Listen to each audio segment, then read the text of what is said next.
بسم اللہ الرحمن الرحیم۔ السلام علیکم۔ خوش رہنے کا ایک فارمولہ بتانے لگی ہوں۔ شکوے شکایت کم کیجیے اور اللہ کی ان نعمتوں کے لیے شکر ادا کیا کیجیے جو آپ کے پاس ہیں۔ اپنے مسائل کے بارے میں کم سوچیں، مسائل کے حل کے لیے پوری کوشش کریں۔ نتائج کے بارے میں فکر مند نہ ہوں، صرف اتنی ذمہ داریاں قبول کریں جتنی کر سکتے ہوں۔ اپنی سکت سے زیادہ کام لینے سے گریز کریں۔ اپنے لیے بھی وقت نکالیں، اللہ تعالیٰ سے باتیں کریں۔ اپنے ارد گرد کے لوگوں اور گھر والوں کو خوش رکھنے کی کوشش کیجیے، آپ کو بھی خوشی ملے گی۔ دوسروں کی برائیوں پر نظر مت رکھیں اور اپنی اصلاح کی کوشش کرتے رہیں۔ اللہ تعالیٰ سے دعا ہے کہ وہ آپ کی زندگیوں میں ڈھیر ساری خوشیاں اور سکون عطا فرمائے، آمین۔ آج انشاءاللہ سورہ نور کی آیت نمبر 6 سے سٹارٹ کریں گے۔ اس کا ترجمہ اور تفسیر تفہیم القرآن سے بیان کروں گی جو اہل سنت جماعت کے لیے ہے۔ اعوذ باللہ من الشیطان الرجیم، بسم اللہ الرحمن الرحیم۔ اور جو لوگ اپنی بیویوں پر الزام لگائیں اور ان کے پاس خود ان کے اپنے سوا دوسرے کوئی گواہ نہ ہوں تو ان میں سے ایک شخص کی شہادت یہ ہے کہ وہ 4 مرتبہ اللہ کی قسم کھا کر گواہی دے کہ وہ اپنے الزام میں سچا ہے۔ آیت نمبر 7، اور 5ویں بار کہے کہ اس پر اللہ کی لعنت ہو اگر وہ اپنے الزام میں جھوٹا ہو۔ آیت نمبر 8، اور عورت سے سزا اس طرح ٹل سکتی ہے کہ وہ 4 مرتبہ اللہ کی قسم کھا کر شہادت دے کہ یہ شخص اپنے الزام میں جھوٹا ہے۔ آیت نمبر 9، اور 5ویں مرتبہ کہے کہ اس بندی پر اللہ کا غضب ٹوٹے اگر وہ اپنے الزام میں سچا ہو۔ اس کی تفسیر ہے، یہ آیات پچھلی آیات کے کچھ مدت بعد نازل ہوئی ہے۔ حد قذف کا حکم جب نازل ہوا تو لوگوں میں یہ سوال پیدا ہو گیا کہ غیر مرد اور عورت کی بد چلنی دیکھ کر تو آدمی صبر کر سکتا ہے، گواہ موجود نہ ہوں تو زبان پر کفل چڑھا لے اور معاملے کو نظر انداز کر دے، لیکن اگر وہ خود اپنی بیوی کی بد چلنی دیکھ لے تو کیا کرے؟ قتل کرے تو الٹا سزا کا مستوجب ہو، گواہ ڈھونڈنے جائے تو ان کے آنے تک مجرم کب ٹھہرا رہے گا؟ صبر کرے تو آخر کیسے کرے؟ طلاق دے کر عورت کو رخصت کر سکتا ہے مگر نہ اس عورت کو کسی قسم کی مادی یا اخلاقی سزا ملی نہ اس کے آشنا کو، اور اگر اسے ناجائز حمل ہو تو غیر کا بچہ الگ گلے پڑا۔ یہ سوال ابتداً تو حضرت سعد بن عبادہ نے ایک فرضی سوال کی حیثیت سے پیش کیا اور یہاں تک کہہ دیا کہ میں اگر خدا نخواستہ اپنے گھر میں یہ معاملہ دیکھوں تو گواہوں کی تلاش میں نہیں جاؤں گا بلکہ تلوار سے اسی وقت معاملہ طے کر دوں گا، بخاری و مسلم۔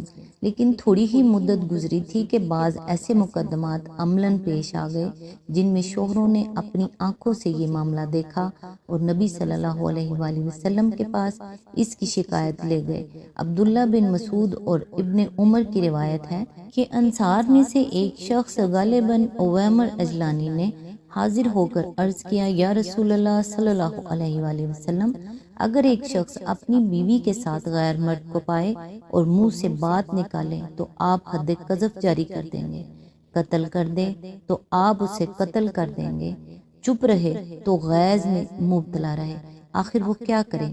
اس پر حضور صلی اللہ علیہ وآلہ وسلم نے دعا کی کہ خدایا اس مسئلے کا فیصلہ فرما۔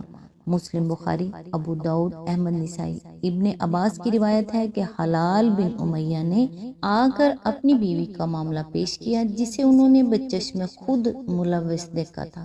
نبی صلی اللہ علیہ وآلہ وسلم نے فرمایا، ثبوت لاؤ ورنہ تم پر حد قذف جاری ہوگی۔ صحابہ میں اس پر عام پریشانی پھیل گئی اور حلال نے کہا، اس خدا کی قسم جس نے آپ کو نبی بنا کر بھیجا ہے، میں بالکل صحیح واقعہ عرض کر رہا ہوں جسے میری آنکھوں نے دیکھا اور کانوں نے سنا ہے۔ مجھے یقین ہے کہ اللہ تعالیٰ میرے معاملے میں ایسا حکم نازل فرمائے گا جو میری پیٹھ بچا دے گا۔ اس پر یہ آیت نازل ہوئی، بخاری، احمد اور ابو داؤد۔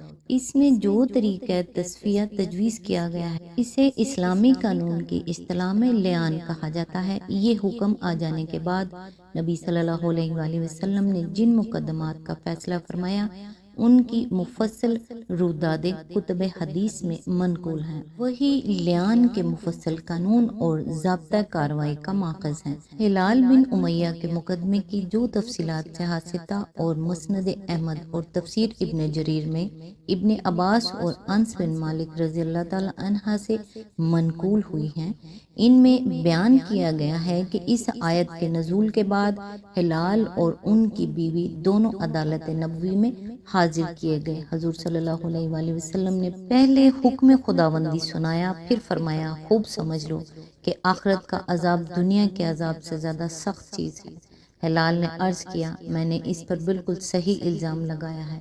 عورت نے کہا، یہ بالکل جھوٹ ہے۔ حضور صلی اللہ علیہ وآلہ وسلم نے فرمایا، اچھا تو ان دونوں میں ملاعنت کرائی جائے۔ چنانچہ پہلے ہلال اٹھے اور انہوں نے حکم قرآنی کے مطابق قسمیں کھانی شروع کی۔ نبی صلی اللہ علیہ وآلہ وسلم اس دوران میں بار بار فرماتے رہے، اللہ کو معلوم ہے کہ تم میں سے ایک ضرور جھوٹا ہے، پھر کیا تم میں سے کوئی توبہ کرے گا؟ پانچویں قسم سے پہلے حاضرین نے حلال سے کہا، خدا سے ڈرو، دنیا کا عذاب آخرت کے عذاب سے ہلکا ہے، یہ پانچویں قسم تم پر عذاب واجب کر دے گی۔ مگر حلال نے کہا، جس خدا نے یہاں میری پیٹھ بچائی ہے وہ آخرت میں بھی مجھے عذاب نہیں دے گا۔ یہ کہہ کر انہوں نے پانچویں قسم بھی کھا لی۔ پھر عورت اٹھی اور اس نے بھی قسمیں کھانی شروع کی۔ پانچویں قسم سے پہلے اسے بھی روک کر کہا گیا کہ خدا سے ڈر، آخرت کے عذاب کی بنسبت دنیا کا عذاب برداشت کر لینا آسان ہے، یہ آخری قسم تجھ پر عذاب الہی کو واجب کر دے گی۔ یہ سن کر وہ کچھ دیر رکتی اور جھجکتی رہی۔ لوگوں نے سمجھا اعتراف کرنا چاہتی ہے، مگر پھر کہنے لگی، میں ہمیشہ کے لیے اپنے قبیلے کو رسوا نہیں کروں گی، اور پانچویں قسم بھی کھا گئی۔ اس کے بعد نبی صلی اللہ علیہ وآلہ وسلم نے دونوں کے درمیان تفریق کرا دی اور فیصلہ فرمایا کہ اس کا بچہ جو اس وقت پیٹ میں تھا ماں کی طرف منسوب ہوگا، باپ کا نہیں پکارا جائے گا۔ کسی کو اس پر یا اس کے بچے پر الزام لگانے کا حق نہ ہوگا۔ جو اس پر یا اس کے بچے پر الزام لگائے گا وہ حد قذف کا مستحق ہوگا، اور اس کو زمانہ عدت کے نفقے اور سکونت کا کوئی حق حلال پر حاصل نہیں ہے، کیونکہ یہ طلاق یا وفات کے بعد شوہر سے جدا کی جا رہی ہے۔ پھر آپ نے لوگوں سے کہا کہ اس کے ہاں جب بچہ ہو تو دیکھو وہ کس پر گیا ہے، اگر اس شکل کا ہو تو حلال کا ہے، اور اگر اس صورت کا ہو تو اس شخص کا ہے جس کے بارے میں اس پر الزام لگایا گیا ہے۔ وضع حمل کے بعد دیکھا گیا کہ وہ مؤخر الذکر صورت کا تھا۔ اس پر حضور صلی اللہ علیہ وآلہ وسلم نے فرمایا، یعنی اگر قسمیں نہ ہوتی یا خدا کی کتاب پہلے ہی فیصلہ نہ کر چکی ہوتی تو میں اس عورت سے بری طرح پیش آتا۔ اویمر اجلانی کے مقدمے کی روداد سہل بن سعد سعدی اور ابن عمر رضی اللہ تعالی عنہ سے بخاری، مسلم، ابو داؤد، نسائی، ابن ماجہ اور مسند احمد میں ملتی ہے۔ اس میں بیان ہوا ہے کہ اویمر اور ان کی بیوی دونوں مسجد نبوی میں بلائے گئے۔ ملاعنت سے پہلے حضور صلی اللہ علیہ وآلہ وسلم نے ان کو بھی تنبیہ کرتے ہوئے 3 بار فرمایا، اللہ خوب جانتا ہے کہ تم میں سے ایک ضرور جھوٹا ہے، پھر کیا تم میں سے کوئی توبہ کرے گا؟ جب کسی نے توبہ نہ کی تو دونوں میں ملاعنت کرائی گئی۔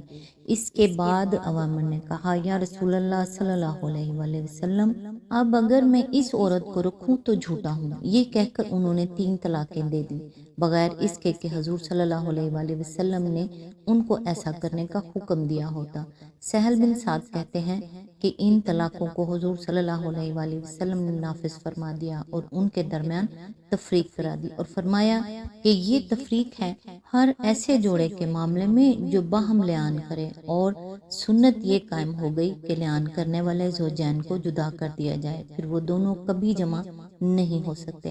مگر ابن عمر صرف اتنا بیان کرتے ہیں کہ حضور صلی اللہ علیہ وآلہ وسلم نے ان کے درمیان تفریق کرا دی۔ سہل بن سعد یہ بھی بیان کرتے ہیں کہ عورت حاملہ تھی اور اویمر نے کہا کہ یہ حمل میرا نہیں ہے، اس بنا پر بچہ ماں کی طرف منسوب کیا گیا، اور سنت یہ جاری ہوئی کہ اس طرح کا بچہ ماں سے میراث پائے گا اور ماں ہی اس سے میراث پائے گی۔ ان 2 مقدموں کے علاوہ متعدد روایات ہم کو کتب حدیث میں ایسی بھی ملتی ہیں جن میں یہ تصریح نہیں ہے کہ یہ کن اشخاص کے مقدموں کی ہے۔ ہو سکتا ہے کہ ان میں سے بعض انہی دونوں مقدموں سے تعلق رکھتی ہوں، مگر بعض میں کچھ دوسرے مقدمات کا بھی ذکر ہے اور ان سے قانون لعان کے بعض اہم نکات پر روشنی پڑتی ہے۔ ابن عمر ایک مقدمے کی رویداد بیان کرتے ہوئے کہتے ہیں کہ زوجین جب لعان کر چکے تو نبی صلی اللہ علیہ وآلہ وسلم نے ان کے درمیان تفریق کر دی۔ بخاری، مسلم، نسائی، احمد، ابن جریر۔ آج تک کے لیے بس اتنا ہی۔ اس کی تفسیر کافی لمبی ہے، انشاءاللہ نیکسٹ یہیں سے سٹارٹ کریں گے۔ تب تک کے لیے دعاؤں میں یاد رکھیے گا۔ اللہ حافظ۔